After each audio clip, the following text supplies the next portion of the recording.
We have started something in Wales. The Anti-Racist Action Plan is a beginning of something that hopefully is seismic and influences the rest of the world, that they start to think about what's important about our identities. Siafanataj ysgrifennydd cyffredinol TUC Cymru, diolch. Here, approximately 4.5% of Black, Asian and ethnic minority workers are on zero-hour contracts, compared to 2.5% of white workers.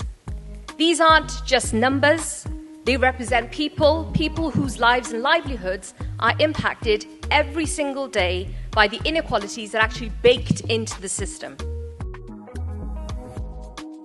Looking around the world today, it's easy to be despondent. Countering rising nationalist populism and suprematist ideologies. That is why marking days like today and events like this are vital. Escalation of digital hate, racism can be found on social media platforms, but it leads to real-world consequences. Physical attack, abuse, and discriminations can migrate from the digital space to the real life.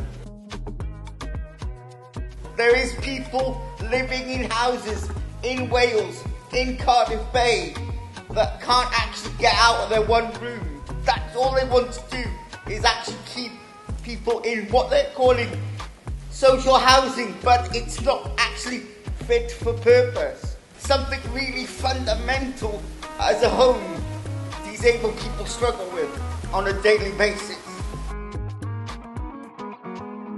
So if we had 1,000 people from Wales who identify as white stood up against that wall out there, we would ask 7 to step forward as a who's been stopped and searched. That's the rate relative to population.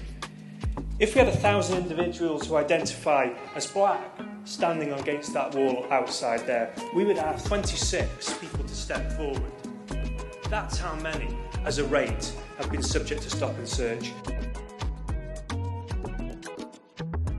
Black history into our curriculum, it is actually now changing the way our children are learning. We must recognise that education from the very earliest years has to be the real catalyst for change. Going to schools and actually seeing and hearing children talking in a different way about history, decolonising history, but also just learning about their communities, their leaders. So we know that our children have to lead the way.